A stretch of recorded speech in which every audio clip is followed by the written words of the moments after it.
जब भी दो या दो से ज्यादा लोग एक साथ मिलकर किसी एक ही लक्ष्य माने एक ही मकसद को पूरा करने के लिए काम करते हैं तो उसी को हम संगठन कहते हैं। ये कोई बहुत भारी भरकम चीज नहीं है। आपके घर में शादी की तैयारी हो रही है तो वो भी एक तरह का संगठन है। कोई हलवाई का काम देख रहा है, कोई टेंट का, कोई मेहमानों का, लेकिन सबका मकसद क्या है? शादी को बढ़िया से निपटाना। तो बस जहां लोग मिलकर एक कॉमन गोल के लिए काम करें वही संगठन है। इसमें हर किसी का अपना अपना काम होता है, अपनी अपनी जिम्मेदारी होती है और सब एक दूसरे से जुड़े रहते हैं ताकि काम में कोई गड्ढा बद्धा ना हो। सोचिए, अगर सब अपनी अपनी मर्जी से काम करेंगे तो क्या होगा?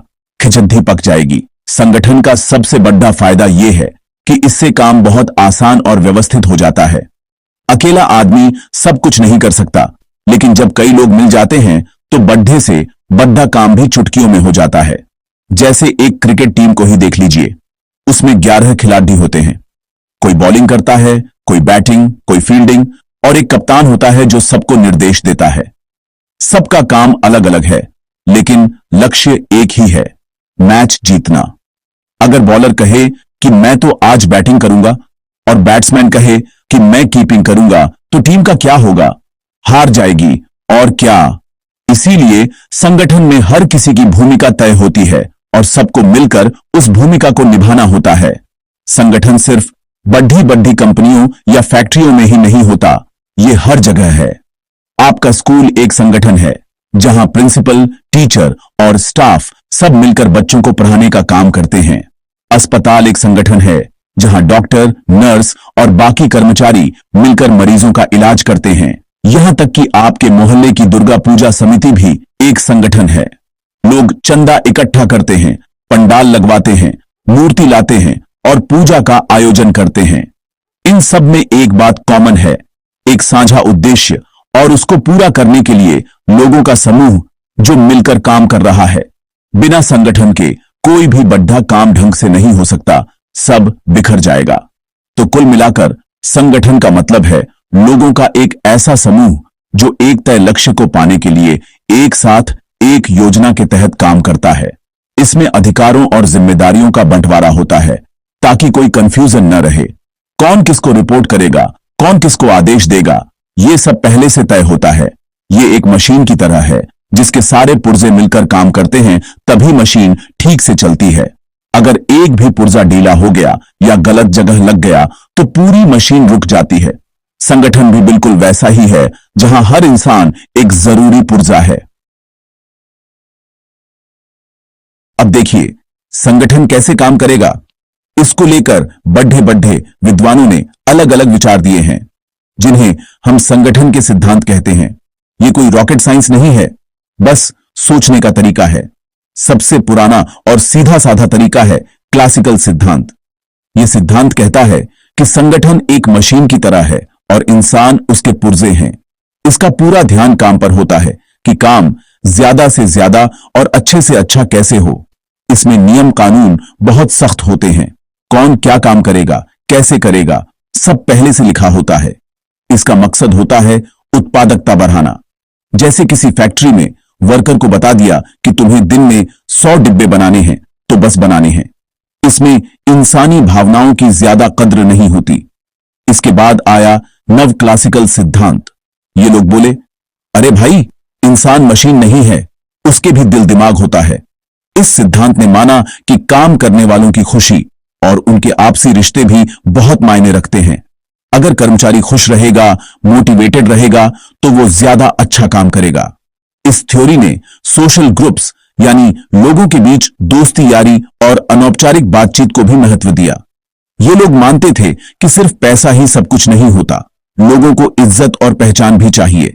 जैसे ऑफिस में अगर बॉस अपने कर्मचारियों से अच्छे से बात करे, उनकी सुने, तो कर्मचारी भी दिल लगाकर काम करते हैं। ये क्लासिकल थ्योरी का ही एक सुधारा हुआ रूप था। फिर समय और बदला और आया आधुनिक सिद्धांत। यह सिद्धांत संगठन को एक सिस्टम की तरह देखता है। सिस्टम मतलब एक ऐसी चीज जो कई छोटे छोटे हिस्सों से मिलकर बनी है और ये सारे हिस्से एक दूसरे पर निर्भर करते हैं। यह सिद्धांत कहता है कि संगठन अकेले में काम नहीं करता, उस पर बाहरी माहौल का भी असर पडीडीडीएचता है। जैसे सरकार की नीतियां, बाजार में कंपटीशन, टेक्नोलॉजी में बदलाव, इन सब चीजों का कंपनी पर सीधा असर होता है। यह सिद्धांत बहुत लचीला होता है और कहता है कि जैसा देश वैसा भेष। मतलब जैसी परिस्थिति हो, संगठन को उसी हिसाब से खुद को ढाल लेना चाहिए। कोई एक ही नियम सब जगह लागू नहीं हो सकता। एक और मजेदार सिद्धांत है जिसे हम आकस्मिकता सिद्धांत कहते हैं। ये आधुनिक सिद्धांत का ही एक हिस्सा है। ये कहता है कि वन साइज फिट्स ऑल वाला फॉर्मूला संगठन में नहीं चलता। मतलब हर समस्या का एक ही समाधान नहीं हो सकता। एक संगठन के लिए जो तरीका बेस्ट है, हो सकता है वो दूसरे के लिए एकदम बेकार हो। यह सिद्धांत कहता है कि मैनेजमेंट को स्थिति के हिसाब से फैसला लेना चाहिए। अगर कंपनी छोटी है तो उसका स्ट्रक्चर अलग होगा, बड़ी है तो अलग। अगर माहौल शांत है तो नियम अलग होंगे, और अगर बाजार में बहुत उथल पुथल है तो नियम अलग होंगे। मतलब जैसा मौका वैसा चौका। यह बहुत प्रैक्टिकल तरीका है सोचने का। संगठन एक ही तरह का नहीं होता भाई। काम और जरूरत के हिसाब से इसके कई रूप, कई बनावटें हो सकती हैं। सोचिए, एक छोटी सी किराने की दुकान और एक बड़ी मल्टीनेशनल कंपनी, क्या दोनों एक ही तरीके से चल सकती हैं? नहीं ना। इसीलिए संगठन अलग अलग शक्ल लेते हैं। सबसे सीधा साधा रूप है एकल स्वामित्व। इसमें एक ही आदमी मालिक होता है, वही पैसा लगाता है, वही सारे फैसले लेता है, और फायदा नुकसान भी उसी का होता है। आपके मोहल्ले की परचून की दुकान या सब्जी का ठेला इसका सबसे अच्छा उदाहरण है। इसमें तामझाम कम होता है, लेकिन जिम्मेदारी पूरी एक ही आदमी पर होती है। जब काम थोड़ा बद्दा हो जाता है और एक आदमी के बस का नहीं रहता, तो आता है साझेदारी। इसमें दो या दो से ज्यादा लोग मिलकर पैसा लगाते हैं और कारोबार चलाते हैं। सब मिलकर फैसले लेते हैं और जो भी मुनाफा होता है उसे आपस में बांट लेते हैं। नुकसान भी सबको मिलकर ही झेलना पड़ता है। जैसे दो दोस्त मिलकर एक रेस्टोरेंट खोल लें तो वो एक साझेदारी फर्म होगी। इसमें एकल स्वामित्व से ज्यादा पैसा और दिमाग लग जाता है, लेकिन कभी कभी पार्टनर्स में आपस में अनबन होने का खतरा भी बना रहता है। इसलिए इसमें हर चीज लिखा पढ़ी में करना बेहतर होता है। जब काम और भी बड़े लेवल पर करना हो, बहुत सारा पैसा चाहिए हो, तब बनती है कंपनी। कंपनी एक कानूनी ढांचा है जिसका अपने मालिकों से एक अलग अस्तित्व होता है। मतलब कंपनी अपने नाम पर जमीन खरीद सकती है, केस कर सकती है, और उस पर भी केस हो सकता है। इसमें शेयर होल्डर पैसा लगाते हैं, लेकिन कंपनी को चलाते हैं डायरेक्टर लोग, जिन्हें बोर्ड ऑफ डायरेक्टर्स कहा जाता है। रिलायंस, टाटा, इंफोसिस, ये सब बड़ी बड़ी कंपनियां हैं। कंपनी बनाने का फायदा यह है कि इसमें मालिकों की जिम्मेदारी सीमित होती है।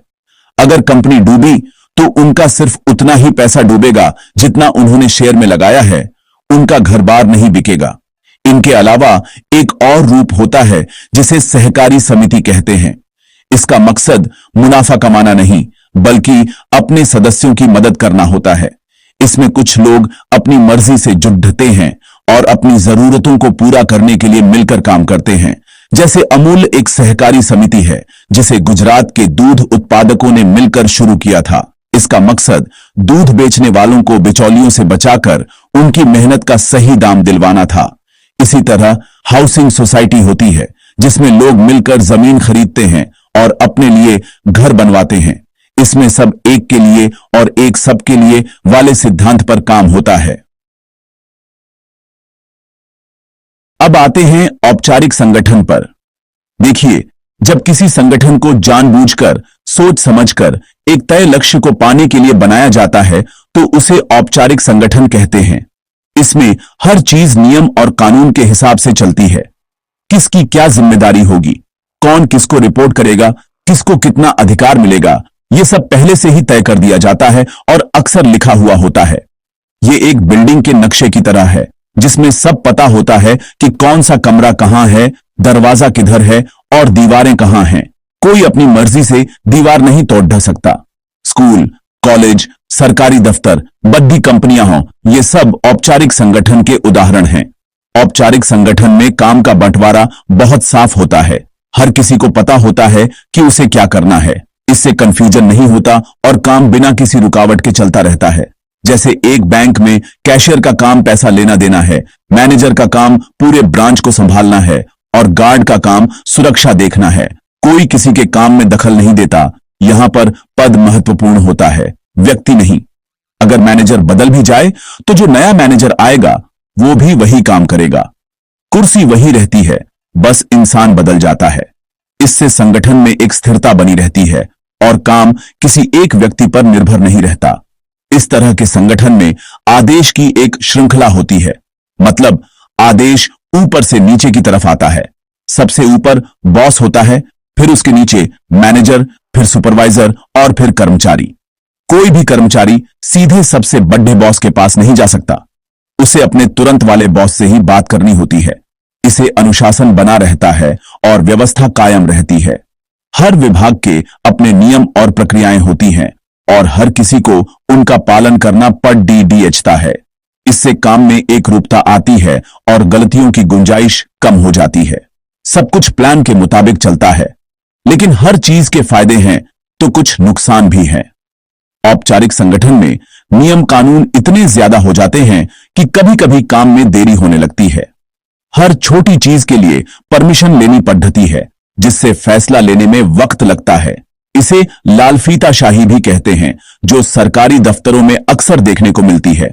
इसके अलावा यहां पर इंसानी भावनाओं या व्यक्तिगत रिश्तों के लिए कोई जगह नहीं होती। सब कुछ प्रोफेशनल तरीके से होता है, जिससे कर्मचारियों को कभी कभी अकेलापन या मशीन जैसा महसूस हो सकता है। यह रचनात्मकता को भी दबा सकता है, क्योंकि सबको बंधे बंधाए नियमों पर ही चलना होता है। अब समझिए अनौपचारिक संगठन क्या है। यह औपचारिक संगठन के अंदर ही अपने आप बन जाता है। इसे कोई बनाता नहीं, यह खुद ब खुद बन जाता है। जब एक ही जगह काम करने वाले लोग अपनी पसंद, नापसंद, दोस्ती, यारी या एक जैसी रुचियों के कारण आपस में एक ग्रुप बना लेते हैं, तो उसी को अनौपचारिक संगठन कहते हैं। इसका कोई लिखा हुआ नियम कानून नहीं होता, न ही कोई तय ढांचा होता है। ये पूरी तरह से इंसानी रिश्तों और भावनाओं पर आधारित होता है। जैसे ऑफिस में लंच टाइम में एक साथ खाना खाने वाले लोगों का ग्रुप या चाय की टपरी पर साथ में गपशप करने वाले सहकर्मियों का झुंड। ये संगठन कर्मचारियों की सामाजिक और मनोवैज्ञानिक जरूरतों को पूरा करता है। इंसान एक सामाजिक प्राणी है, वो अकेले नहीं रह सकता। उसे दोस्त चाहिए, बात करने के लिए लोग चाहिए। अनौपचारिक संगठन उसे यही प्लेटफॉर्म देता है। यहां लोग अपने दिल की बात कर सकते हैं, अपनी परेशानियां शेयर कर सकते हैं, जिससे उनका तनाव कम होता है और काम में मन लगता है। इससे कर्मचारियों के बीच अपनेपन की भावना बढ़ती है और वो कंपनी के प्रति ज्यादा वफादार महसूस करते हैं। कभी कभी तो काम से जुड़ी कोई मुश्किल भी ये लोग आपस में बात करके चुटकियों में सुलझा लेते हैं, जो शायद फॉर्मल तरीके से सुलझाने में बहुत टाइम लगता। अनौपचारिक संगठन में सूचना बहुत तेजी से फैलती है। इसे ग्रेप वाइन या अंगूरीलता संचार भी कहते हैं। जैसे अंगूर के गुच्छे में पता नहीं चलता कि कौन सी लता कहां जा रही है, वैसे ही इसमें भी अफवाहें और खबरें बहुत तेजी से एक कान से दूसरे कान तक पहुंच जाती हैं। कभी कभी तो मैनेजमेंट का कोई फैसला लागू होने से पहले ही कर्मचारियों को इसकी भनक लग जाती है। ये अच्छा भी है और बुरा भी। अच्छा इसलिए कि जरूरी बातें जल्दी सब तक पहुंच जाती हैं, और बुरा इसलिए कि इससे अफवाहें भी बहुत फैलती हैं, जो संगठन के लिए नुकसानदायक हो सकती है। एक अच्छा मैनेजर इस ग्रेपवाइन का सही इस्तेमाल करना जानता है। हालांकि अनौपचारिक संगठन के कुछ खतरे भी हैं। कभी कभी ये ग्रुप इतने मजबूत हो जाते हैं कि वो मैनेजमेंट के फैसलों का विरोध करने लगते हैं।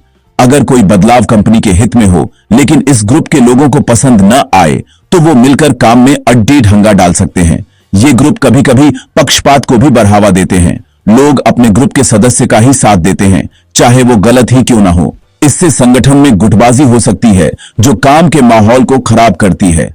इसलिए मैनेजमेंट को औपचारिक और अनौपचारिक दोनों संगठनों के बीच एक संतुलन बनाकर चलना पड़ता है। औपचारिक संगठन भी कई तरह के होते हैं भाई। काम की प्रकृति और कंपनी के साइज के हिसाब से अलग अलग ढांचे अपनाए जाते हैं। सबसे पुराना और सरल प्रकार है लाइन संगठन। इसे सैन्य संगठन भी कहते हैं, क्योंकि यह फौज की तरह काम करता है। इसमें अधिकार एक सीधी रेखा में ऊपर से नीचे की ओर चलता है।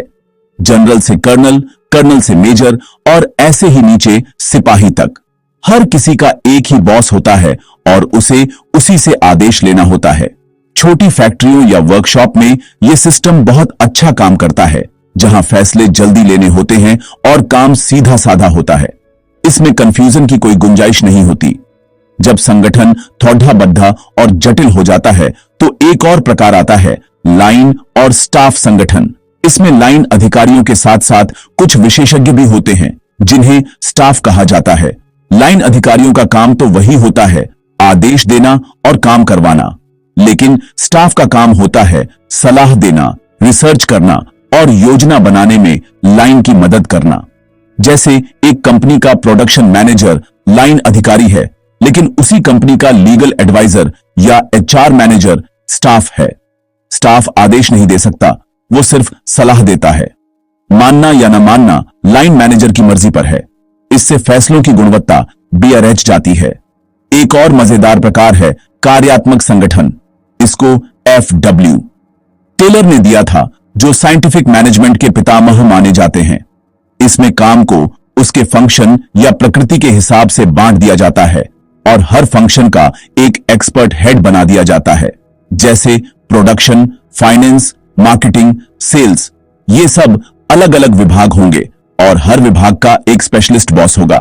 इसमें मजेदार बात यह है कि एक कर्मचारी को एक ही समय में कई बॉस से आदेश मिल सकता है।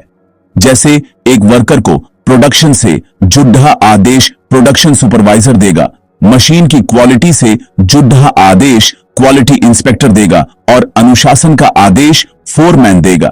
इससे विशेषज्ञता का पूरा लाभ मिलता है। आजकल एक और नया मॉडल बहुत चल रहा है, जिसे मैट्रिक्स संगठन कहते हैं। ये बड़े और कॉम्प्लेक्स प्रोजेक्ट्स के लिए इस्तेमाल होता है, जैसे कोई डैम बनाना हो या सैटेलाइट लॉन्च करना हो। इसमें दो तरह के ढांचे एक साथ काम करते हैं, एक तो कार्यात्मक और दूसरा प्रोजेक्ट। इसमें एक कर्मचारी को दो बॉस को रिपोर्ट करना पड़ता है, एक तो अपने फंक्शनल डिपार्टमेंट का हेड और दूसरा अपने प्रोजेक्ट का मैनेजर। यह थोड़ा कंफ्यूजिंग लग सकता है, लेकिन इससे संसाधनों का बेहतरीन इस्तेमाल होता है और अलग अलग डिपार्टमेंट के लोग मिलकर एक टीम की तरह काम करते हैं। यह बहुत लचीला होता है। अब एक जरूरी चीज समझिए, विभागीकरण। यह कोई मुश्किल शब्द नहीं है। इसका सीधा सा मतलब है एक जैसे कामों को एक ग्रुप में बांटकर एक विभाग बना देना। सोचिए, एक बड़ी कंपनी में हजारों लोग काम करते हैं। अगर सबको एक ही जगह बिठा दिया जाए और कोई बंटवारा न हो तो क्या होगा? पूरी तरह से अफरा तफरी मच जाएगी। किसी को पता ही नहीं चलेगा कि क्या करना है, किससे बात करनी है। इसीलिए संगठन को सुचारू रूप से चलाने के लिए काम को छोटे छोटे मैनेजेबल हिस्सों में बांटना बहुत जरूरी है। इसी प्रक्रिया को विभागीकरण कहते हैं। हर विभाग का एक हेड होता है, जो उस विभाग के सारे कामों के लिए जिम्मेदार होता है। विभागीकरण करने के कई आधार हो सकते हैं। सबसे आम तरीका है कार्य के आधार पर। इसमें एक जैसे काम करने वालों को एक डिपार्टमेंट में डाल दिया जाता है। जैसे सारा हिसाब किताब देखने वालों का एक वित्त विभाग, सारा सामान बेचने वालों का एक बिक्री विभाग और सारा प्रोडक्शन देखने वालों का एक उत्पादन विभाग बना दिया जाता है। यह सबसे लॉजिकल और पॉपुलर तरीका है। इससे विशेषज्ञता बढ़ती है, क्योंकि एक ही तरह का काम करते करते लोग उसमें एक्सपर्ट हो जाते हैं। हर बड़ी कंपनी में आपको ऐसे विभाग जरूर मिलेंगे। एक और तरीका है उत्पाद के आधार पर। यह उन बड़ी कंपनियों में होता है जो कई तरह के प्रोडक्ट्स बनाती हैं। जैसे मान लीजिए कोई कंपनी साबुन भी बनाती है, शैम्पू भी बनाती है और तेल भी बनाती है, तो वो साबुन डिवीजन, शैम्पू डिवीजन और तेल डिवीजन बना सकती है। हर डिवीजन अपने प्रोडक्ट के उत्पादन, बिक्री और मुनाफे के लिए खुद जिम्मेदार होगा। इससे हर प्रोडक्ट पर पूरा ध्यान दिया जा सकता है। हिंदुस्तान यूनिलीवर जैसी कंपनियां इसी तरह काम करती हैं। हर प्रोडक्ट लाइन एक छोटी कंपनी की तरह काम करती है, जिससे मैनेजमेंट आसान हो जाता है। इसके अलावा भौगोलिक क्षेत्र के आधार पर भी विभागीकरण किया जाता है। जब कंपनी का काम देश विदेश में फैला हो तो वो अलग अलग जोन या रीजन के हिसाब से डिपार्टमेंट बना देती है। जैसे north zone, south zone, east zone और वेस्ट जोन। हर जोन का एक हेड होगा जो उस इलाके के सारे ऑपरेशंस के लिए जिम्मेदार होगा।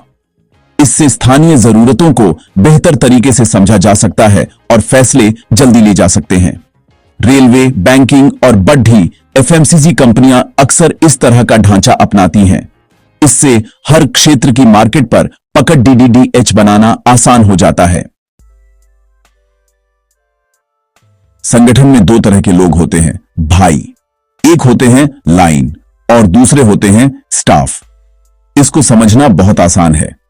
लाइन अधिकारी वो लोग होते हैं जिनके पास सीधे आदेश देने का अधिकार होता है। ये संगठन के मुख्य उद्देश्यों को पूरा करने के लिए सीधे तौर पर जिम्मेदार होते हैं। इनकी एक सीधी श्रृंखला होती है जो टॉप मैनेजमेंट से लेकर सबसे निचले स्तर के कर्मचारी तक जाती है।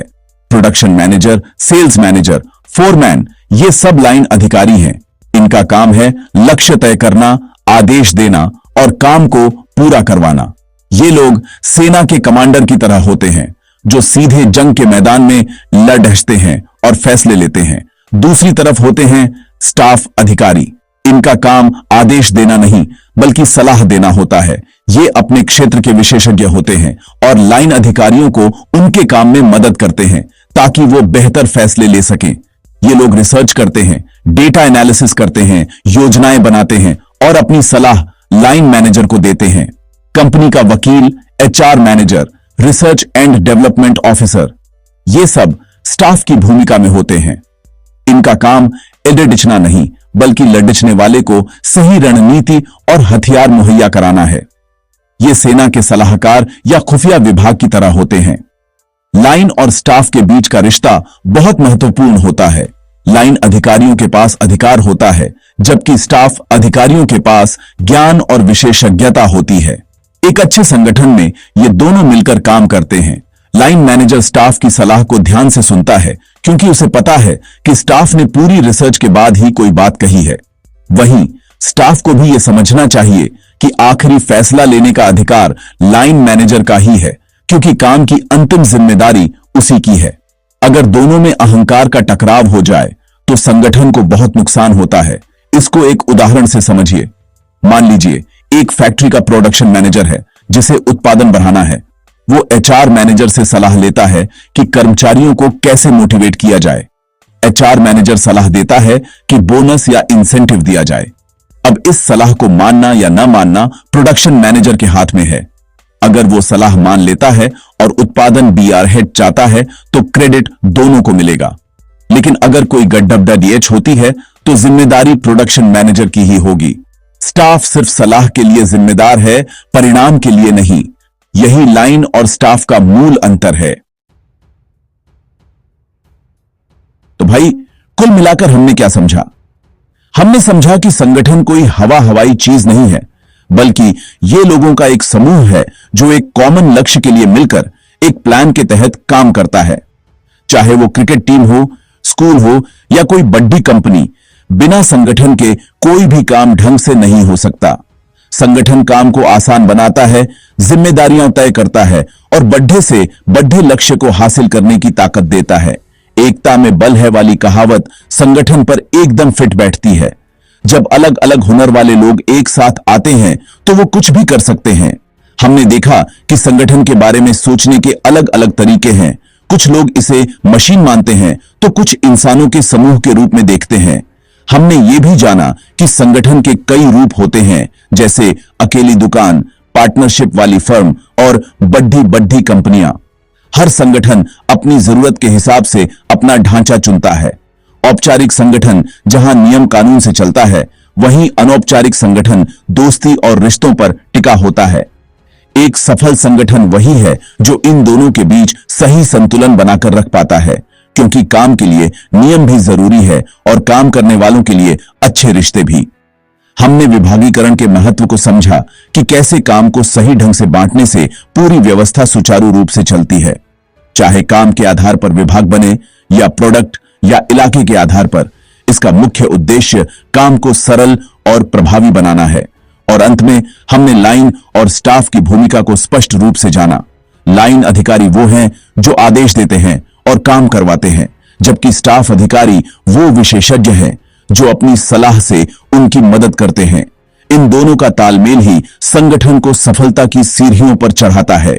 इसलिए संगठन की समझ सिर्फ मैनेजमेंट के छात्रों के लिए ही नहीं, बल्कि हर किसी के लिए जरूरी है।